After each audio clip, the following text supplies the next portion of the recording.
सलाम, नमस्ते, सत श्री अकाल। मैं हूं रज़ा और आप देख रहे हैं Raza graphic international prime time report. दोस्तों, आपको बता दूं कि चीन सबसे बड़ा ख़तरा है, ऐसा अमेरिका ने कह दिया है। अमेरिका 1 साल पहले ही बोल चुका है कि चीन काफ़ी तेज़ी से तरक्की कर रहा है और हथियारों की दौड़ में भी काफ़ी आगे पहुंच गया है। चीन के हथियार काफ़ी एडवांस है और चीन के पास सबसे बड़ी समुद्री यानी नेवी है। अब आपको बता दूं कि अमेरिका के इस बयान के बाद चाइना काफ़ी नाराज़ था कि उसको टारगेट पर लिया जा रहा है। लेकिन आपको बता दूं कि अब अमेरिका ने अपनी नई रक्षा नीति को कल पूरी दुनिया के सामने रखा और अब नई रक्षा नीति में उसने यानी अमेरिका ने अपने आप के लिए और भारत के लिए और बल्कि पूरी दुनिया के लिए सबसे बड़ा ख़तरा चीन को करार दे दिया है।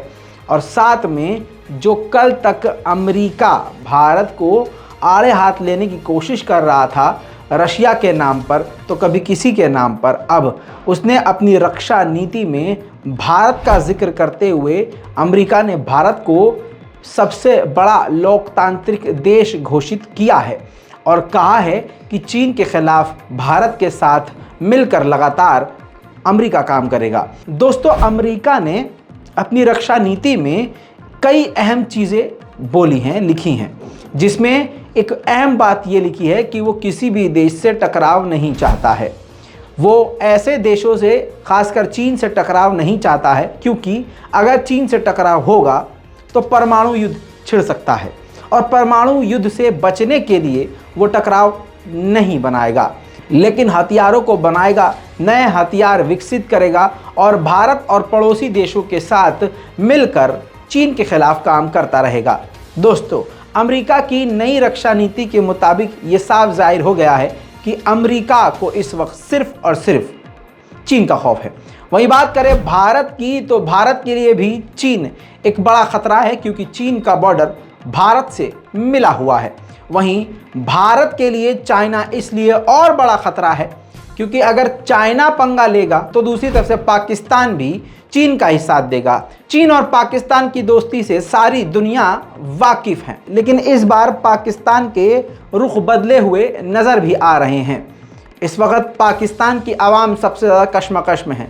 कल तक पाकिस्तान और चाइना बेहतरीन दोस्त थे, दोस्त आज भी हैं, लेकिन यही चाइना अमेरिका का दुश्मन है। उधर अमेरिका ने अपनी मनपसंद की सरकार शहबाज शरीफ को बना दिया है पाकिस्तान का प्रधानमंत्री, यानी पाकिस्तान में अभी जो अमेरिकी सरकार है वो भारत की तरफ अब झुकना भी शुरू हो गई है। लेकिन प्रोपेगेंडा ये भी खेल रही है कि पाकिस्तान की आवाम को डायरेक्ट हिट भी नहीं कर रहे हैं और अपनी बात कहते हुए भारत के साथ बिजनेस करने की भी बात कह रहे हैं। दोस्तों, अगली रिपोर्ट आपकी स्क्रीन पर है, देखिए। शहबाज शरीफ को पता है कि भारत के खिलाफ बोलेंगे तो इस नई सरकार को पाकिस्तान की आवाम का समर्थन मिल जाएगा, तो शहबाज शरीफ ने उल्टा राग गाया है। भारत से कहा है कि रिश्ते ठीक करने के लिए भारत को पहल करनी चाहिए। साथ में कश्मीर का मुद्दा भी दोबारा से उठाया है और कहा है कि कश्मीर के मुद्दे को जल्द से जल्द भारत को हल करना चाहिए। कश्मीरी मुसलमानों पर, कश्मीर पर जुल्म बंद करना चाहिए। ये सब बात कहते हुए शहबाज शरीफ ने अमेरिका की ज़बान दोहराई और अपने असली एजेंडे पे आए। शहबाज शरीफ ने आगे ये कहा कि भारत के साथ हम बिजनेस के रास्ते, कॉरिडोर खोलना चाहते हैं, उसके साथ रिश्तों को नॉर्मलाइज करना चाहते हैं, लेकिन इसके लिए पहल भारत को करनी होगी। इन सभी के बाद एक और बड़ी रिपोर्ट मार्केट में आ गई, जिसमें यूरोपीय यूनियन और अमेरिका ने आपस में मीटिंग करके ऐलान कर दिया है कि सिर्फ अमेरिका और भारत ही नहीं, यूरोपीय यूनियन और अमेरिका भी मिलकर, यानी पूरा यूरोप जैसे यूक्रेन के साथ है और रूस के खिलाफ है, वैसे ही पूरा यूरोप अमेरिका के साथ मिलकर चीन के खिलाफ काम करेगा। वहीं आपको एलन मस्क का वो बयान याद होगा जिसमें एलन मस्क ने कहा था कि कुछ कब्जा ताइवान के इलाकों पर चीन का तो होना चाहिए। इस पर ताइवान की सरकार भड़क गई है और ताइवान ने बड़ा फैसला लेते हुए ताइवान की आर्मी का एक बड़ा फैसला सामने आया है, जिसमें वो टेस्ला के अब कोई भी व्हीकल, गाड़ियां नहीं लेंगे। इसी के साथ पहली बार ताइवान ने उल्टा चीन को धमकी दे डाली है। ताइवान ने कह दिया है कि हमारी वार्निंग है, हमने कई बार चीन को वार्निंग दे दी है, इसके बावजूद उसके फाइटर जेट, समुद्री जहाज़ हमारे इलाके में मंडराते हुए नज़र आते हैं। लेकिन ये हमारी लास्ट वार्निंग है। वार्निंग के बाद अगर वो पीछे नहीं हटे तो पहला हमला, पहला स्ट्राइक हम ही करके उनको गिरा देंगे। कई ऐसे देश हैं जो आरएसएस के नक्शे कदम पर चल रहे हैं, जिसमें आप जानते हैं फ्रांस और इजराइल का नाम तो आम है, लेकिन इसमें याद रखिएगा स्विट्ज़रलैंड भी शामिल है। स्विट्ज़रलैंड ने, आपकी स्क्रीन पर इस रिपोर्ट को देखिए, $1000 का फाइन रख दिया है बुर्का बैन पर। जी हाँ, अगर, क्योंकि बता दूं कि वहाँ बुर्का बैन है, अगर आपने पब्लिक प्लेस में मुंह ढाका, मुंह छुपाया, बुर्का पहना या फेस कवर किया तो आपको $1000 फाइन देना होगा। दोस्तों, अल्लाह की मार अभी ये भूले नहीं हैं। ये जितने भी बुरखे के खिलाफ सुअर उछल रहे हैं, जो सुअरों का झुंड अभी उछल रहा है और इस्लाम के खिलाफ प्रोपेगेंडा करने की कोशिश कर रहा है, हाल में ही अल्लाह के ऐसे अजाब को भूल गया, अल्लाह की ताकत को भूल गया कि उसी परवरदिगार ने एक ऐसी बीमारी भेज दी जिससे बचने के लिए पूरी दुनिया में एक साथ कानून बना दिया गया कि मुंह को ढाको, फेस कवर करो। जिन लपड़ झंडसों ने अपने चूतड़ और सीना कभी नहीं ढका, उनको मुंह ढाकना पड़ रहा था।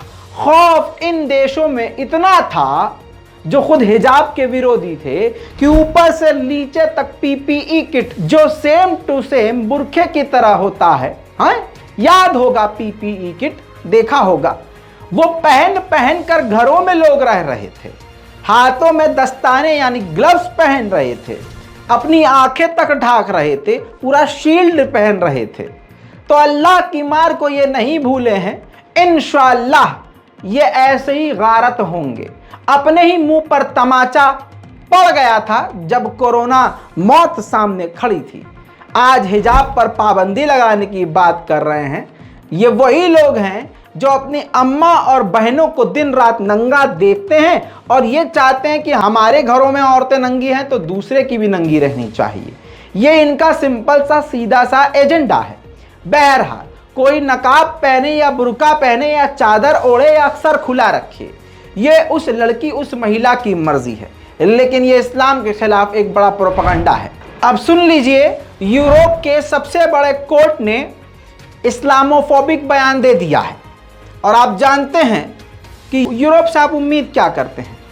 जहां नंगी लड़कियां घूमती हों, बिकनी पहन के सड़क पर घूमती हों, वहां पर अगर कोई लड़की अपना सर ढाके तो उनको ऑकवर्ड तो लगेगा ही। उनको तो हमारे हम्माम में सारे नंगे चाहिए। यूरोप की टॉप कोर्ट ने फैसला सुनाया है कि जो प्राइवेट कंपनियां हैं, नौकरी देने वाली कंपनियां हैं, अपने ऑफिस में वो वर्कर्स को हेड स्कार्फ पहनने से रोक सकती हैं। अब आगे बढ़ते हैं, नॉर्थ कोरिया के बारे में बताते हैं। नॉर्थ कोरिया को पूरा यूरोप डराने की कोशिश कर रहा है और अमेरिका भी लगातार धमकी दे रहा है। इन सबके बावजूद नॉर्थ कोरिया ने परमाणु मिसाइल का सफल परीक्षण कर लिया और 2000 किलोमीटर जिसकी रेंज है, जिससे अमेरिका भी सकते में है और पड़ोसी भी सकते में है। बात यहां खत्म नहीं हुई है।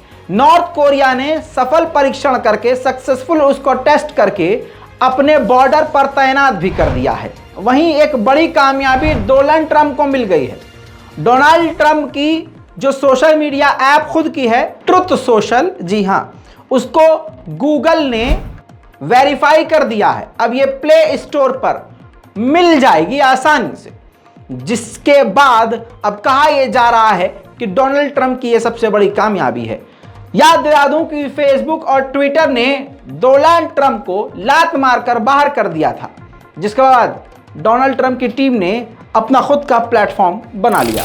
वहीं आपको बता दूं कि तालिबान के बहुत सारे लीडरों पर अमेरिका ने पाबंदी लगा दी है। अब उनको वीज़ा नहीं मिल सकता, बल्कि सिर्फ अमेरिका के लिए नहीं, कहीं के लिए वीज़ा नहीं मिल सकता। जो भी अमेरिका के दोस्त हैं, एलाइज कंट्रीज़ हैं, वहाँ भी जाने के लिए उनको वीज़ा नहीं मिल सकता, जिस पर तालिबान भड़क गया है। और तालिबान ने कहा है कि इससे अमेरिका और तालिबान के रिश्ते जो सुधर सकते थे वो और बिगड़ जाएंगे। दोस्तों, इंटरनेशनल प्राइम टाइम में इतना ही। इस रिपोर्ट पर अपनी राय ज़रूर लिखिए, रिपोर्ट को शेयर कीजिए। मैं हूं रज़ा और आप देख रहे हैं रज़ाग्राफी। जय हिंद।